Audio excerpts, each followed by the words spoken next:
Welcome once again आज के इस अकाउंटेंसी के सेशन में। जैसा कि आप सभी जानते हैं, हम अकाउंटिंग रेशियो के चैप्टर को कंटिन्यू कर रहे हैं और इस अकाउंटिंग रेशियो में आज हम पहुंच चुके हैं अपने तीसरे रेशियो की तरफ, जिसका नाम है टर्नओवर या एक्टिविटी रेशियो। ठीक है, जो हमारा एक प्रोसेस रहा है या प्रोसीजर रहा है या फिर जो फ्लो रहा है, उसी फ्लो को हम कंटिन्यू करेंगे और उसी फ्लो में हम पहले बेसिक कॉन्सेप्ट जानेंगे, फॉर्मूले डिराइव्स करेंगे, उन फॉर्मूले के बेसिक्स के एलिमेंट्स को जानेंगे और साथ ही साथ हम यहाँ पे रेशियो के प्रेजेंटेशन के कुछ तरीके भी जानेंगे और कुछ रिलेटेड कॉन्सेप्ट्स हुआ तो उस पर भी अगर डिस्कशन हो जाए तो कोई दिक्कत नहीं। चलिए, टर्नओवर रेशियो और एक्टिविटी रेशियो ये एक ऐसा रेशियो है जिसमें बहुत सारे रेशियोज होते हैं, बट आपके सिलेबस में मेजरली यहाँ पे 4 रेशियोज को कवर किया जाएगा। ठीक है, जिसमें सबसे पहला रेशियो आपका स्टॉक या इन्वेंट्री टर्नओवर रेशियो होगा, उसके बाद आपका ट्रेड रिसीवेबल टर्नओवर रेशियो होगा, उसके बाद आपका ट्रेड पेएबल टर्नओवर रेशियो होगा, उसके बाद आपका होगा वर्किंग कैपिटल टर्नओवर रेशियो। ठीक है, बहुत लोग इसको वर्किंग कैपिटल रेशियो के नाम से भी जानते हैं, बट यहाँ पे एक चीज आप सुन पाए होंगे, अगर आपने अच्छे से सुना होगा मेरी अभी की बातें, सभी रेशियोज में कॉमन क्या है? टर्नओवर। क्या है सबसे ज्यादा कॉमन? टर्नओवर। अगर आप टर्नओवर समझ जाएंगे, अगर आप टर्नओवर समझ जाएंगे तो आप मान लीजिएगा कि इस मैदान में आप आधे तक आराम से पहुंच चुके हैं। बाकी आधे में जो दौड़ होगी वो कुछ बेसिक कॉन्सेप्ट्स की होगी। ठीक है, तो सबसे पहला सवाल बन जाता है, सर ये टर्नओवर क्या है? ठीक है, एक आम भाषा में अगर इसको कहा जाए, इन अ नटशेल अगर इसको कहा जाए, सेल्स। टर्नओवर का मतलब सेल्स। जैसे बात की जाती है कि इस कंपनी का टर्नओवर कितना है, ठीक है, उस कंपनी का टर्नओवर कितना है, इस कंपनी का टर्नओवर इतना ज्यादा है, इस कंपनी का टर्नओवर यही इतना कम है। तो ये जो टर्नओवर टर्म है ये डायरेक्टली रिलेट करता है सेल्स से। ठीक है, और जो सेल्स है उसका रिश्ता होता है रेवेन्यू से। आप इन धागे की या फिर इन कड़ियों को जरूर जोड़िएगा। ठीक है, टर्नओवर का रिश्ता किससे होता है? सेल्स से। टर्नओवर का मतलब ही क्या होता है? सेल्स। ठीक है, और सेल्स से हमें क्या मिलता है? रेवेन्यू। क्या मिलता है हमें? रेवेन्यू। ठीक है, यहां पे थोड़ा देर के लिए आप कॉमा लगाइएगा। हमारे सामने एक दूसरा नाम भी है जिसका नाम है एक्टिविटी रेशियो। ठीक है, लेकिन सर एक्टिविटी का तो मतलब सेल्स नहीं होता ना, एक्टिविटी का तो मतलब सेल्स नहीं होता, तो सर यहां पे एक्टिविटी टर्म क्यों यूज कर रहा है? एक्टिविटी टर्म इसलिए यूज कर रहा है क्योंकि टर्नओवर का मतलब होता है सेल्स, और कोई भी बिजनेस हो, वेदर वो मैन्युफैक्चरिंग बिजनेस हो या सर्विस प्रोवाइडर हो, उसका भी काम क्या है? सेल्स। मैं अगर आपको सर्विस दे रहा हूं तो मैं क्या कर रहा हूं? मैं सेल्स कर रहा हूं। यही अगर मैं आपको सामान भी बेचता, वो भी क्या होता? सेल्स। मतलब ये बिजनेस की एक्टिविटी को रिप्रेजेंट करता है। ये कोई सो कॉल्ड या कोई अनकॉमन एक्टिविटी नहीं है, ये सीधी एक्टिविटी है बिजनेस की, और बिजनेस की एक्टिविटी सिंपल क्या माना जाता है? सेल्स माना जाता है। ठीक है, इसीलिए यहां पे टर्न ओवर के अलावा भी एक शब्द का इस्तेमाल किया जा सकता है जिसका नाम है एक्टिविटी रेशियो। ठीक है, तो ये तो आपको समझ में आ गया कि टर्नओवर वर्ड क्या है और एक्टिविटी किसको रिलेट करता है। अब जरा समझिएगा कि इस रेशियो को कोई क्यों निकालता है, इस रेशियो को कोई क्यों निकालता है, या फिर इस रेशियो से जो डेटा आते हैं उसका क्या इस्तेमाल किया जाता है, या फिर मल्टीपल पार्टीज टर्नओवर रेशियो या एक्टिविटी रेशियो जानने में क्यों इंटरेस्ट रखती हैं। देखिए भाई, परफॉर्मेंस रेशियो, हाँ इसको परफॉर्मेंस रेशियो कहते हैं, उसी का सेंस मैं यहां पे बता रहा हूं। ठीक है, अगर आप किसी बिजनेस में पैसा लगाने जा रहे हैं तो आप ये देखेंगे ना कि वो बिजनेस कितना कमा रही है। याद रख लीजिएगा, मैं कह रहा हूं कि वो बिजनेस कितना कमा रही है, और कमाने और प्रॉफिट में अंतर होता है सर। तो अगर आप किसी बिजनेस में पैसा लगाएंगे तो आप सबसे पहले क्या देखेंगे? उसकी कमाई कि उसकी प्रॉफिट? उसकी कमाई। क्योंकि बहुत बार ऐसा देखा गया है, बिजनेस की शुरुआत होती है और कमाई बहुत अच्छी होती है, लेकिन कॉस्ट ज्यादा होता है तो प्रॉफिट नहीं होता। उसका पूरा सामान बिक गया, लेकिन कॉस्ट तक ही बिका, मतलब ब्रेक इवन पे ही रहा, लेकिन बिका तो ना सर।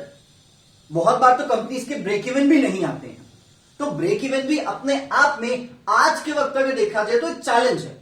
तो इसीलिए अगर आप किसी बिजनेस की हेल्थ को चेक करते हैं तो आपको इस रेशो के बारे में जानना चाहिए, क्योंकि कोई भी बिजनेस बेहतर तभी मानी जाती है जब वो अपना सामान जल्दी से जल्दी बना के उसको बेच भी पाए और बेच के पैसा भी वापस लेके आए। क्योंकि आप बताइए, अगर एक कंपनी खूब सामान बना के बैठ गई है, अच्छा है क्या सर? नहीं अच्छा है, ठीक है। उसने अपना सामान भी बेच दिया है, बट जो मेजॉरिटी उसने बेचा उधार पे बेचा, बहुत अच्छा है क्या सर? नहीं। बिक तो गया सर, लेकिन उधार पे बिका। अब पैसे आने में 12 महीने, 13 महीने, 14 महीने, 1.5 साल लग जा रहे हैं, अच्छा है क्या सर? नहीं अच्छा है। तो इसीलिए इस टर्नओवर रेशियोज में आप मल्टीपल टाइप के रेशियोज देखेंगे, जैसे ट्रेड रिसीवेबल रेशियो, मतलब आप कितना उधारी पे बेच रहे हैं अपने इन्वेंट्री के कंपैरिजन में। उसमें फिर आप देखेंगे आगे जाके ट्रेड पेएबल टर्नओवर रेशियो, मतलब आप कितना उधारी में खरीद के लेके आ रहे हैं अपने पूरे स्टॉक के कंपैरिजन में, कि आपका कितना उधार आपके सर पे चढ़ा हुआ है और आपका कितना पैसा मार्केट में फंसा हुआ है। ये सब आपको इसी में देखना होता है, क्योंकि ये आपके बिजनेस की परफॉर्मेंस को रिप्रेजेंट करता है, आपकी बिजनेस की एक्टिविटी में इफिशिएंसी के लेवल को दर्शाता है। इफिशिएंसी का मतलब यहां पे क्या है ये जानिएगा। मैं रॉ मटेरियल्स अक्वायर कर रहा हूं और वो इजीली मुझे मिल भी जा रहे हैं, भले मेरे पास पैसा हो या ना हो, मतलब मेरा नाम है, मुझे इंतजार नहीं करना पड़ रहा। उसके बाद मैं उसको फिनिश उसमें कन्वर्ट भी कर ले रहा हूं और वो आराम से बाजार में बिक भी जा रहे हैं, मतलब मैं सामान बेच पा रहा हूं। उधार पे तो बेच रहा हूं, लेकिन मुझे 45 दिन में पैसा वापस भी आ जा रहा है, पैसा फंस भी नहीं रहा है। साथ ही साथ मेरी बिजनेस में एक इनफ लिक्विडिटी भी मेंटेन है, दैट्स कॉल्ड वर्किंग कैपिटल भी मेरा आराम से रिकवर हो जा रहा है। तो आप क्या कहेंगे, बिजनेस इफिशिएंट है कि अनइफिशिएंट है? प्रॉपरली इफिशिएंट है, मतलब बिजनेस की परफॉर्मेंस क्या है? अच्छी है। आप ये बताइए, जब हम बिजनेस के परफॉर्मेंस की बात करते हैं और फाइनेंशियल परफॉर्मेंस की बात करते हैं तो हम किसका जिक्र करते हैं फाइनेंशियल स्टेटमेंट में? जब हम फाइनेंशियल परफॉर्मेंस की बात करते हैं तो फाइनेंशियल स्टेटमेंट के किस हिस्से का नाम लिया जाता है? Statement of profit and loss, क्योंकि उसी में होता है revenue from operations, that's called sales. फिर आप जोड़ते हैं अदर इनकम, फिर आप उसमें से घटाते हैं एक्सपेंसेस, तब आपके पास निकल के आता है profit before interest and tax और प्रॉफिट बिफोर टैक्स। उसके बाद टैक्स, देन आता है आपका प्रॉफिट आफ्टर टैक्स। मतलब जब हम परफॉर्मेंस की बात करते हैं तो हमारे सामने सबसे पहला नाम आता है स्टेटमेंट ऑफ पीएल, और स्टेटमेंट ऑफ पीएल में सबसे पहला स्थान रखता है revenue from operations. And revenue from operations का सीधा मतलब क्या? सेल्स। आप इन रेशियो में ऐसे बहुत सारे टर्म्स देखेंगे जिनके अलग अलग नाम हैं। जिन कॉमन नाम को आप जानते हो, इस मे भी नए नाम को आप नहीं जान पाए। जैसे रेवेन्यू फ्रॉम ऑपरेशन एकदम भारी भरकम हेवी टर्म लगता है, वहीं पे हम बोल दे सेल्स, तो अच्छा सेल्स था, इट्स लाइक वही वाली बात हो जाती है कि आता तो है हमको, लेकिन इतना साइंटिफिक टर्म्स में घुसा दिया, हमको पता क्या था कि ये वाला है, तो वही वाला चीज है। क्लियर क्या? तो इसीलिए जब आप टर्नओवर रेशियो या एक्टिविटी रेशियो की बात करेंगे तो ये रेशियो बताता है आपके बिजनेस की परफॉर्मेंस कैसी है, आप कितना कमा रहे हो, आपका कितना पैसा बाजार में अटक रहा है और कितने दिन के लिए अटक रहा है, कितना आपकी उधारी है और कितना आपने अपने सर पे उधारी ले रखा है। मल्टीपल रेशियोज के बारे में जानेंगे, इसलिए इसका एक और नाम रख दिया जाता है जिसका नाम है परफॉर्मेंस रेशियो। क्लियर? साथ ही साथ ये रेशियो बेसिकली बताता है कि कितने दिन में, अगर प्रॉपर टर्म यूज कर लिया जाए, तो आपके बिजनेस की स्पीड क्या है रॉ मटेरियल के फिनिश गुड्स में कन्वर्जन से उस सामान के बिकने और पैसा आने तक। कितने दिन में आपका ये साइकिल पूरा होता है, विच मीन्स आपकी ऑपरेटिंग साइकिल एक्चुअली कितनी लंबी है। अगर ये बताइए किसी बिजनेस की ऑपरेटिंग साइकिल बहुत लंबी है, क्या वो बिजनेस अनसर्टेनिटी से तैयार रहेगी? बड़ी मुश्किल होगा उसके लिए, क्योंकि उसका शॉर्ट टर्म भी एक्चुअली किसी दूसरे फॉर्म्स के लॉन्ग रन के बराबर हो जाएगा। तो ये जो पूरा साइकिल है, ये साइकिल कितना है, ये जानने में स्टेक होल्डर्स इंटरेस्ट रखेंगे कि नहीं रखेंगे? क्योंकि अगर मुझे लोन देना है उस कंपनी को, तो मुझे देखना चाहिए कि उस कंपनी के पास पैसा कितने दिन में आ जाता है, तभी तो मुझे इंटरेस्ट दे पाएगा। प्रिंसिपल तो बात की छोड़ो बात।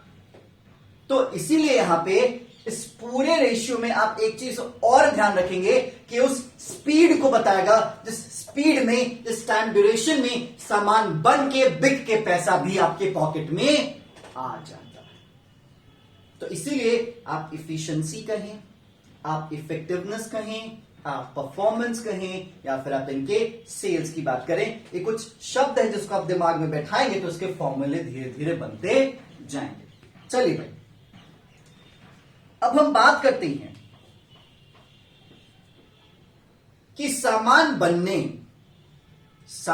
बनने या फिर रॉ मटेरियल आने और बिकने, उधार पे बिकने और पैसा आने में बहुत चीजों का सर रोल होता है। जैसे इन्वेंट्री, जैसे आपके फिक्स्ड असेट्स, क्योंकि जब बिजनेस की इफिशिएंसी की बात होगी तो फिक्स एसेट्स में इवैल्यूएशन का टॉपिक होगा कि नहीं होगा? होगा कि मेरा फिक्स एसेट्स मेरी कितनी मदद कर रहा है, मेरा इन्वेंट्री, साथ ही साथ मेरा ट्रेड रिसीवेबल। तो ये सारी चीजों को हम इसमें एनालाइज करेंगे और सबसे पहले रेशियो की हम इसमें बात करेंगे जिस रेशियो का नाम होगा इन्वेंट्री टर्नओवर रेशियो या फिर स्टॉक टर्नओवर रेशियो। तो आपके टर्नओवर एक्टिविटी रेशियो में सबसे पहला रेशियो आपके सामने कौन आ रहा है? स्टॉक या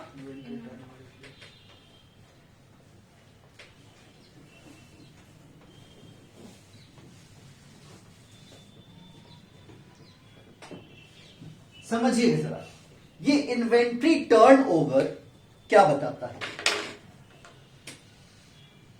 देखो भाई, नाम क्या है? इन्वेंट्री और टर्नओवर, दो वर्ड है। इन्वेंट्री जिसको हम जनरली स्टॉक कहते हैं और टर्नओवर जिसको जनरली हम सेल्स कहते हैं। तो आप ये कह सकते हो कि ये रेशियो किसी बिजनेस की इन्वेंट्री और सेल्स के बीच का रिश्ता बताता है। मतलब मेरा कितना इन्वेंट्री बिक जा रहा है, मतलब मेरा कितना इन्वेंट्री बिक जा रहा है बाजार में आसानी से, क्योंकि जानने वाले इस बात में इंटरेस्टेड होंगे। जैसे आप बताइए, इस कोरोना के लॉकडाउन के टाइम पीरियड में लोगों के गोडाउन में सामान भरे पड़े रह गए होंगे कि बिके होंगे? भरे रह गए होंगे। तो एक्चुअली आप अपने मन से ही बता दीजिए, उनका इन्वेंट्री टर्नओवर रेशियो बढ़ा होगा कि घटा होगा? घटा होगा ना, क्योंकि सामान ज्यादा बिका नहीं। वही अगर दिवालियों के टाइम पे या होली के टाइम पे देखोगे तो जनरली सभी बिजनेस का ये रेशियो क्या दिखेगा आपको? ज्यादा। और जिस बिजनेस का आम तौर पे रेगुलर बेसिस पे ये बढ़ा हुआ है, मतलब वो बिजनेस अच्छी चल रही है, मतलब अपना सामान बेच पा रही है, उसका इन्वेंट्री ब्लॉक नहीं हो रहा सर, उसका स्टॉक पड़ा पड़ा सर नहीं रहा, उसको end of the season cell लगाने की जरूरत नहीं पड़ रही आमतौर पे। तो आप बताइए, एकदम स्क्रैप बताइएगा, ज्यादा साइंटिफिक मत सोचिए कि सोचिएगा तो गलत कर जाइएगा। एकदम लेमैन की तरह से बताइए कि अगर आपको इन्वेंट्री टर्नओवर रेशियो बताना है, मतलब आपके सेल्स, ध्यान से मेरे सीक्वेंस को भी समझिएगा, अगर आपको सेल्स और इन्वेंट्री में, स्टॉक में रिश्ता बताना है कि उनका रेशियो क्या है, तो आप फॉर्मूला क्या बनाएंगे? Sales upon inventory. Cost of goods sold upon inventory. आपने क्या कहा? Cost of goods sold. चलिए, दो फॉर्मूले यहां पे आए। एक फॉर्मूला आया सेल्स अपॉन इन्वेंट्री, ठीक है। एक और दूसरा फॉर्मूला भी आया जिसको इन्होंने कहा cost of goods sold upon inventory. Inventory. चलिए, इस फॉर्मूले के पीछे तो मैं रीजन समझता हूं, क्योंकि आपने जो समझा उसकी बेसिस पे आपने फॉर्मूला बना दिया। मैं आपसे पूछना चाहूंगा सर, आपने ये क्यों कहा? तो सेल्स तो हम नॉर्मल अब जितने में बना है उतने में भी बेच सकते हैं, पर जितने कॉस्ट में बेच रहे हैं वो मतलब प्रॉफिट जितना हम रखेंगे उसमें ना बेचेंगे। समझा नहीं मैं। मेरा सेल का कितना कॉस्ट है हमको सर वो भी तो पता होना चाहिए। हाँ, पता हो जाना चाहिए। तो आप इस फिगर को कॉस्ट पे क्यों लेके चल रहे हैं, आप ये बताइए मुझे।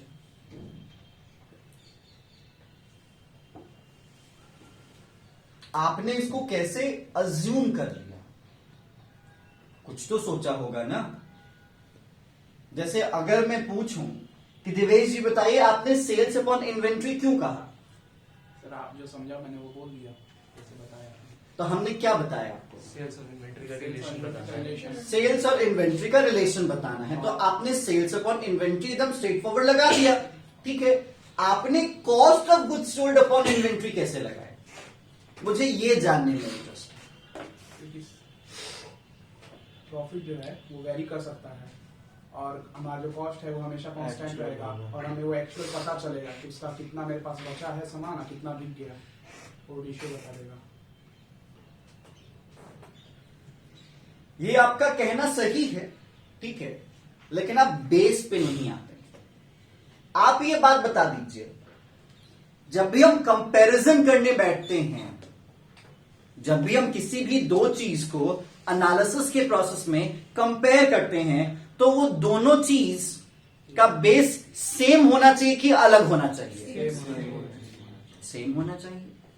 हाँ, वो हमारे एजुकेशन सिस्टम की बात अलग है कि हम हाथी को भी चीते से और चीते को बाज से और बाज को सांप से कंपेयर कर लेते हैं। But when we need to analyze some variables, then we have to maintain that variables on the same basis. Inventory cost पे होगा। Exactly. आपका ये फॉर्मूला सही था। अब इस फॉर्मूले को मैं धीरे धीरे डिराइव करता हूं, ठीक है। तो देखो भाई, हम यहां पे सेल्स को नहीं लेके चल सकते, हम यहां पे सेल्स को नहीं लेके चल सकते हैं। हम यहां पे सेल्स की जगह क्या लेके चलेंगे? Cost of goods sold. क्यों लेके चलेंगे? क्योंकि इन्वेंट्री जो मेरा है ये कभी भी सेलिंग प्राइस पे नहीं होता, क्योंकि जितने में हम अक्वायर करते हैं उसको उतना ही दिखाते हैं। जो मेरा अक्वायरिंग कॉस्ट होता है वही तो मेरा इन्वेंट्री होता है। जैसे अगर मुझे रॉ मटेरियल लाना था तो रॉ मटेरियल एक्चुअली में 1000 का था, उसको लाने में मैंने भाड़ा दे दिया 100 रुपया, तो मेरे पास जब इन्वेंट्री आया, वो रॉ मटेरियल आया, तो उसकी क्या कीमत रही? 1100 रुपए। अब हम उसको बनाएंगे, अपना मेहनत जोड़ेंगे, तो हम कहेंगे कि भैया ये हो गया हमारा 1500 का। कितना हो गया? 1500 का। तो एक्चुअली जो बीच का अमाउंट हुआ 1100 और 1500 का, दैट्स कॉल्ड वो 400। वो 400 मेरा सिर्फ प्रॉफिट है, वो सेलिंग प्राइस है, वो कॉस्ट प्राइस नहीं है, जबकि मेरा इन्वेंट्री का जो वैल्यूएशन होता है वो कॉस्ट पे होता है। तो मुझे सेल्स भी कौन वाला लेना पड़ेगा? कॉस्ट वाला। इसीलिए हम यहां पे क्या लिखेंगे? वो सेल्स जिसका कॉस्ट हमें पता हो, वो सेल्स जिसमें से हम प्रॉफिट हटा दें, तो मुझे पता चलेगा कॉस्ट ऑफ गुड्स सोल्ड। ठीक है, अब एक स्टेप हम और आगे बढ़ते हैं। इन्वेंट्री। क्या? इन्वेंट्री। आप बताइएगा मुझे, ये सारी कहानी फाइनेंशियल स्टेटमेंट पे बेस्ड है, राइट? अब फाइनेंशियल स्टेटमेंट कहां से डेटा उठा उठा के बनाते हैं? Accounts, book of accounts, journal ledger जो भी जर्नल लेजर ट्रायल जर्नल से उठाती हैं फाइनेंशियल स्टेटमेंट पे डेटा बनाने के लिए? नहीं लेजर सीधी बात मैं आपसे पूछता हूं, आप 12th के मुहाने पे खड़े हैं, आप फाइनेंशियल स्टेटमेंट जब बनाते हैं तो डेटा कहां से उठाते हैं? ट्रायल बैलेंस, कहां से? ट्रायल बैलेंस और लेजर। आप लेजर से डेटा उठा के फाइनेंशियल ट्रायल स्टेटमेंट डालते हैं? बैलेंस अगर नहीं बनाओ तो, क्योंकि वो तो जरूरी नहीं होता बनाना। लेजर जरूरी होता है बनाना? Yes sir. किसने कहा?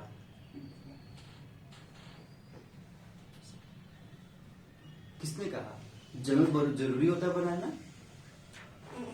जर्नल जरूरी होता है बनाना? क्यों? कैश बुक बना लेंगे।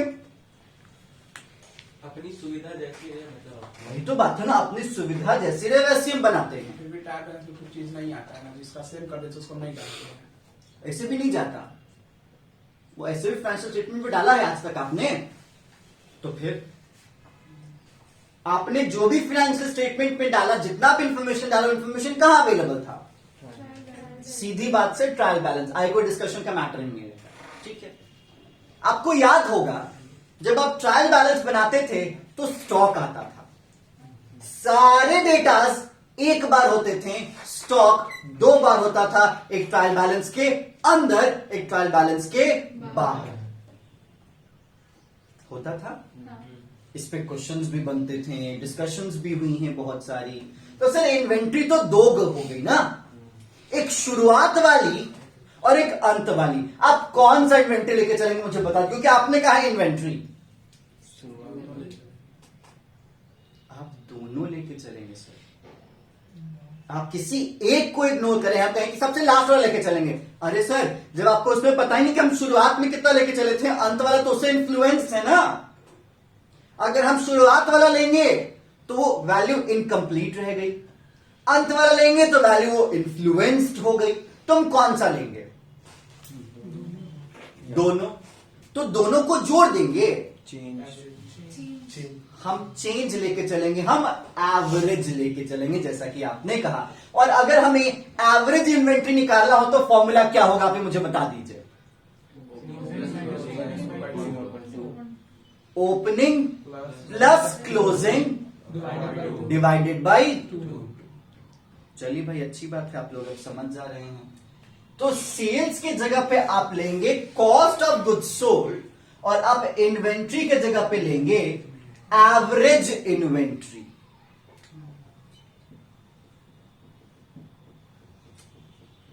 मैं इसको एवरेज स्टॉक भी लिख दूं तो कोई इसमें दिक्कत नहीं होना चाहिए, ठीक है? और इसको आपने कैसे निकाला? Opening stock plus closing stock divided by 2। कैसा आएगा आपका? Divided by 2। और अब आप देख पा रहे होंगे कि दोनों की जो वैल्यू है वो कॉस्ट प्राइस है, किसी की कोई सेल्स प्राइस नहीं है। तो टर्नओवर रेशियो में जो पहला रेशियो था इन्वेंट्री स्टॉक रेशियो, उसका आपने बना लिया खुद से formula, that's called cost of goods sold divided by average stock. Average stock कैसे निकलेगा आपको पता है, लेकिन अगर कहा जाए कि कॉस्ट ऑफ गुड्स सोल्ड आप कैसे निकालेंगे, क्योंकि सीबीएसई सीधा ऐसे है, आपको थाली में परोस के तो देगा नहीं, आपको उसको बनाना पड़ेगा। अगर वो नहीं रहा तो तो आपको इसको भी थोड़ा सा जानने की जरूरत होती है कि जो आपका कॉस्ट ऑफ गुड्स सोल्ड है वो आएगा कैसे और कहां से आएगा। समझिएगा जरा, देखो भाई, कॉस्ट ऑफ गुड्स सोल्ड का एक सीधा सा फॉर्मूला आपने खुद बताया हमें। सेल्स किस वैल्यू पे था? प्रॉफिट ऐड करके। और अगर मैं आपको बताऊं, हमने अभी डेटा देखा कि जो स्टॉक था वो हमें पड़ा कितने का? 1100। जो स्टॉक था जो हमें पड़ा 1100 का, ठीक है। इसको हम बेचे कितने में? 1500 में। तो भैया ये 1500 मेरा क्या हो गया? क्लियर? स्टॉक की कीमत आपको पता है तो आपको यहां पे प्रॉफिट भी पता चल गया। कितना भाई? 400। ठीक है, क्वेश्चन कहा लो भैया, बताओ कितना में लेके आए थे? फॉर्मूला क्या हुआ? Sales minus profit. कौन सा? प्रॉफिट। लेकिन अब समझिएगा जरा, आपने फॉर्मूला बना लिया, बहुत अच्छी बात है। Sales minus profit. जाइएगा 11th की लास्ट चैप्टर पे, जब आप बनाते थे ट्रेडिंग, जब आप बनाते थे पीएल, ये पूरी कहानी कहां की लग रही है? ट्रेडिंग की कि पीएल की? बताइए, ट्रेडिंग की कि पीएल की? ट्रेडिंग की। और ट्रेडिंग में मुझे कौन सा प्रॉफिट मिलता था? तो एक सवाल बन जाता है, सर ये कौन सा वाला प्रॉफिट होगा? क्वेश्चन में ग्रॉस भी दिया हुआ है, क्वेश्चन में नेट भी दिया हुआ है। अगर मेरे को कॉस्ट ऑफ गुड्स सोल्ड निकालना है तो मैं कौन सा वाला प्रॉफिट घटाऊंगा? ग्रॉस वाला कि नेट वाला? ग्रॉस। यही छोटी छोटी चीजें होती हैं जहां पर स्टूडेंट्स इग्नोरेंस लेके चलते हैं और पूरा फॉर्मूला खराब हो जाता है। तो आप यहां पे ये मानेंगे कि ये ग्रॉस प्रॉफिट आप डिडक्ट करेंगे, ठीक है। अगर एक्चुअली देखो तो बहुत इजी है, इतना भी इजी हो गया तब तो हो ही गया काम कि sir cost of goods sold is equal to sales minus gross profit and average inventory is equal to opening plus closing divided by 2, बस हो गया। और क्या ही होगा? ये तो सर करंट वाले से भी इजी हो गया फिर तो, हुआ कि नहीं हुआ? तब ये टर्नओवर वाला इतना भारी भरकम अमाउंट कैसे आ जाएगा? सर इसका दूसरा अप्रोच भी है कि अगर ये ना हुआ तो क्या करूं?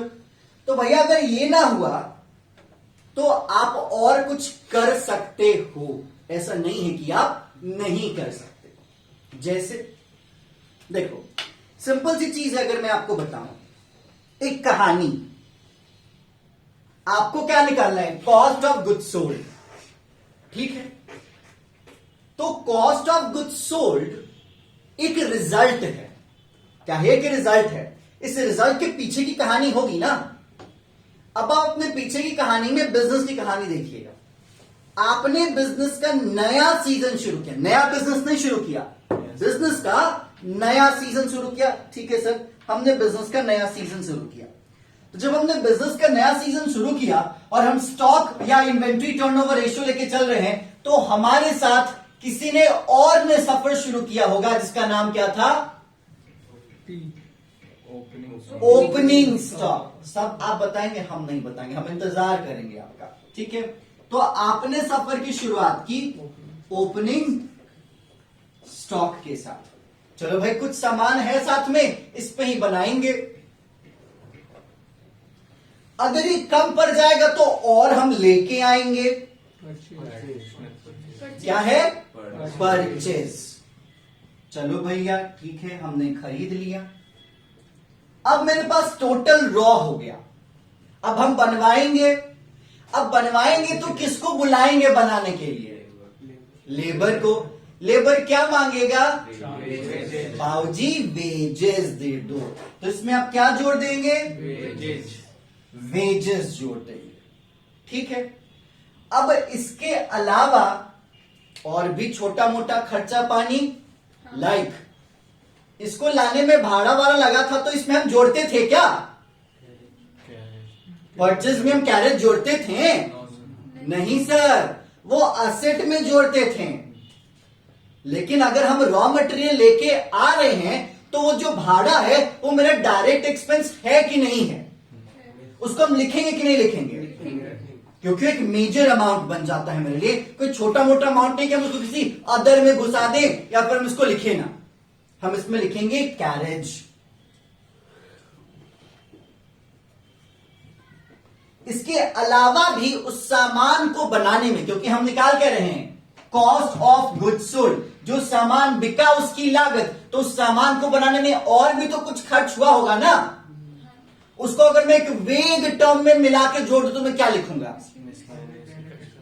Other direct expense. चलो भाई, मजुमदार जी ने बोल दिया, या मिसलेनियस डायरेक्ट एक्सपेंसेस, आप जो लिखना चाहें।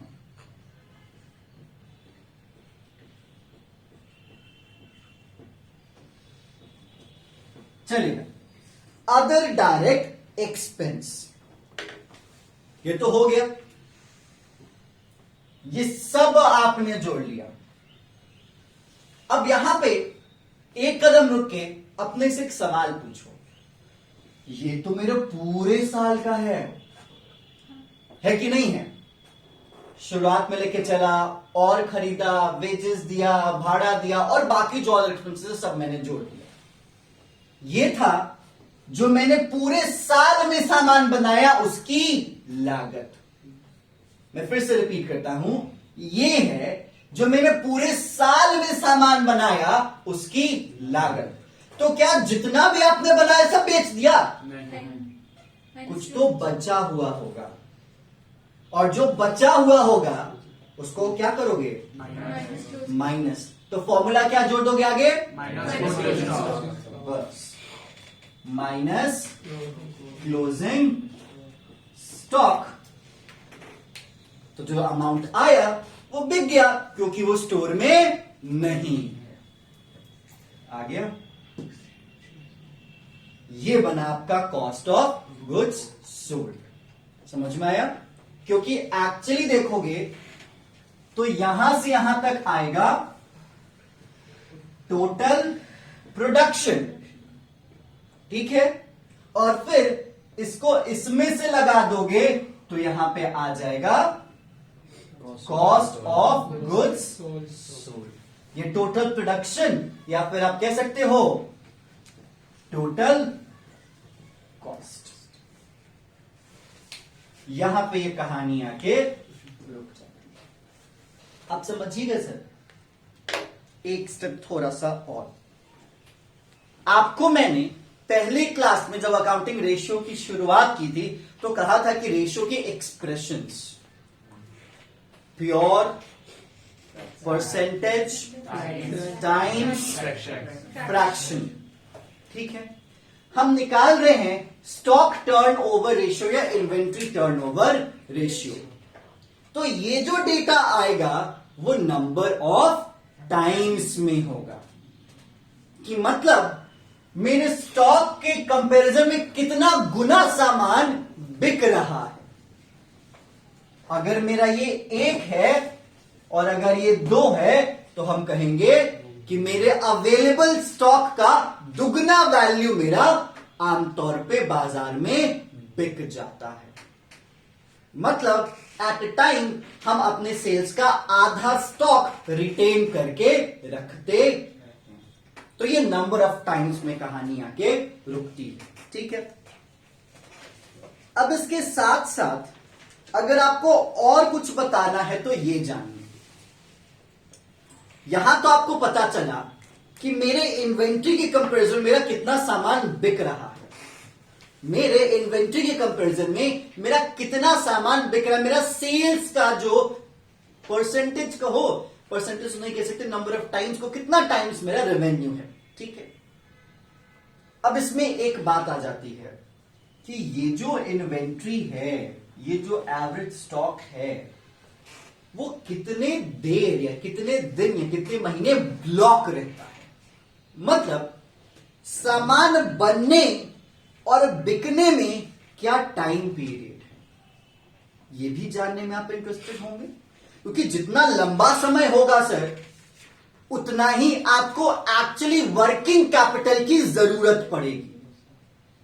इसको एकदम अंत तक मैं रिलेट कर रहा हूं, क्योंकि सबसे अंत में आपका वर्किंग कैपिटल ही है, क्योंकि इसमें जितना लंबा समय लगेगा सामान बनने और बिकने में, उतना ही ज्यादा आपको दिक्कत होगी बिजनेस को चलाने में। आपके बिजनेस में लिक्विडिटी की आपको कमी नजर आएगी, क्योंकि पैसा आने का जो सोर्स है वो थोड़ा देर से है, लेकिन आपको बना के रखना पड़ेगा। तो आप ये जानने में इंटरेस्टेड होने चाहिए कि इन्वेंट्री होल्डिंग पीरियड कितना है, मतलब ये बिजनेस कितने देर के लिए अपना स्टॉक होल्ड करके रखती है। अगर लंबा होल्ड करके रखती है तो आप यहीं पे मान लीजिए कि मेंटेनेंस का खर्च बढ़ जाएगा, वेयर हाउस का रेंट बढ़ जाएगा, कुछ फिक्स कॉस्ट भी आपका क्या हो जाएगा, बढ़ जाएगा। मतलब आप यहीं पे अंदाजा लगा लीजिएगा कि अब इसकी कॉस्ट और भी बढ़ेगी, अब इसकी लागत और भी बढ़ेगी, और अगर ये मार्जिन लंबा नहीं रखेगा मतलब इसकी प्रॉफिट कम हो रही है। तो इसीलिए लोग end of the season cell लगाते, भाई निकले कैसे भी। कहते हैं ना कि 2 पैसा आए ना वो चलेगा, 2 पैसा जाए ये नहीं चलेगा, क्योंकि वो आपका नुकसान है। आप ब्रेक इवन पे भी कॉस्ट भी बेच दो, लेकिन बेच दो, क्योंकि टाइम जितना लंबा होगा आपके बिजनेस में प्रॉब्लम उतनी ही बढ़ती जाएगी। लेकिन इस समय आपको पता होना चाहिए। अब सवाल है आप इस समय को निकालेंगे कैसे। ठीक है, पूरे साल में कितना समय होता है, 12 महीना, और दिन की बात हो तो 365। ठीक है, छुट्टी वुट्टी मत जोड़ लीजिएगा सर, क्योंकि इतवार को दुकानें और गोडाउन बंद रहते हैं, रेंट का मीटर बंद नहीं होता, सिक्योरिटी गार्ड का सैलरी बंद नहीं होता, मैनेजर का सैलरी बंद नहीं होता। मतलब खर्चे का मीटर तो सर अप रहेगा, आपके काम का मीटर डाउन हो वो भले ही है। तो जब हम समय लेके चलेंगे तो समय में कोई काट छाट नहीं होगी। 365 दिन 12 महीना 7 दिन एक सप्ताह का यहां पे आप काउंट करके लेके चलेंगे। ठीक है, अब इसके साथ आपको जब पता है कि मेरा इन्वेंट्री टर्नओवर रेशियो क्या है, क्योंकि जब तक ये नहीं पता चलेगा तब तक आपको इन्वेंट्री होल्डिंग पीरियड पे नहीं पता चलेगा कि एवरेजली कितना समय के लिए मेरे पास वो सामान रुकता है। तो उसको पता करने के लिए आपको इसको पता करना जरूरी है। और अगर आपको टाइम फेज पता करना है तो आपको बस एक काम करना होगा, जितना दिन साल में उसके नीचे आप इसको बस लगा देंगे, आपको पूरा का पूरा समय पता चल जाएगा। मतलब 365 days divided by inventory turnover ratio is equal to inventory holding period। समझ में आया? ये समझ में, क्योंकि फॉर्मूला मैंने अपने से बताया है, ये मेन फॉर्मूला नहीं है, इसलिए मैंने इस पर ज्यादा ध्यान देने की कोशिश नहीं की है। क्लियर? तो आपको मैंने यहां पे अब समझा दिया है टर्नओवर या फिर एक्टिविटी रेशियो का पहला रेशियो, जिसका नाम था स्टॉक टर्नओवर रेशियो। ठीक है, आप सबसे पहले याद रख लीजिएगा, एकदम रॉ फॉर्मूला आप याद करेंगे। अगर वो रॉ नहीं याद होगा आप नहीं ये आगे बढ़ पाएंगे, क्योंकि आपके जहन में ये पहले आना चाहिए। ठीक है, तो इन्वेंट्री और टर्नओवर मतलब इन्वेंट्री स्टॉक और टर्नओवर मेरा सेल्स। तो फॉर्मूला हमने बनाया था सेल्स अपॉन इन्वेंट्री, ये हमारे समझने के लिए था, एक्चुअली ये फॉर्मूला है नहीं। ठीक है, अब इस फॉर्मूले को हमने स्टेबल करा है, हमने बैलेंस करा है, क्योंकि इन्वेंट्री है कॉस्ट प्राइस पे और सेल्स है सेल्स प्राइस पे। ठीक है, अब यहां पे बात आती है कि इन्वेंट्री को तो हम इन्वेंट्री लेके चलेंगे, इन्वेंट्री की वैल्यू पे हम सेल्स को लेके आ जाएंगे। तो जब इन्वेंट्री की वैल्यू पे सेल्स को लेके आ जाएंगे तो मेरे को क्या मिल जाएगा, cost of goods sold divided by inventory. ठीक है, लेकिन वो इन्वेंट्री तो सिर्फ 2 गो है, एक ट्रायल बैलेंस के अंदर वाला, एक ट्रायल बैलेंस के बाहर वाला। कौन लेके चलेंगे, किसी को नहीं छोड़ सकते, दोनों को लेके चलेंगे, लेकिन एवरेज निकालना होगा। तो फिर नीचे क्या बन जाएगा, एवरेज इन्वेंट्री या कहो एवरेज स्टॉक। एवरेज स्टॉक का formula opening plus closing divided by 2। Cost of goods sold से कैसे आएगा, सेल्स में से हम अपने ग्रॉस प्रॉफिट को घटा देंगे। लेकिन अगर ये नहीं है तो हम कैसे निकालेंगे, तो हम उस कहानी को याद करेंगे जब हमने बिजनेस शुरू किया तो कुछ साथ लेके चले, जो साथ लेके चले उसका नाम क्या था, ओपनिंग स्टॉक। ठीक है, उसमें और किसी का साथ मिला, परचेस, बुलाया था क्योंकि हमने खरीद लिया सामान, अब बनवाएंगे किससे, लेबर से, क्या देंगे, वेजेस।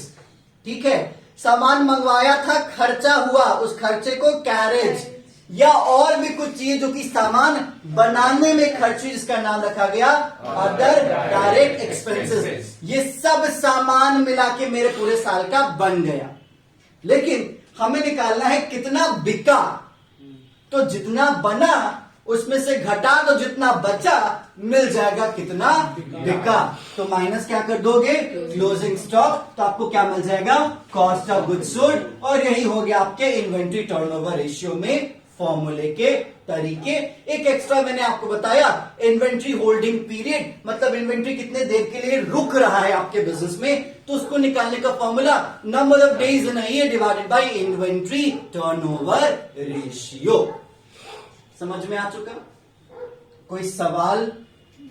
चलिए, तो आपके टर्नओवर रेशियो का पहला ratio stock inventory turnover ratio यहीं पे होता है खत्म। आगे के क्वेश्चंस देखिए, and yes stay tune for the next ratio जिसका नाम है ट्रेड रिसीवेबल रेशियो।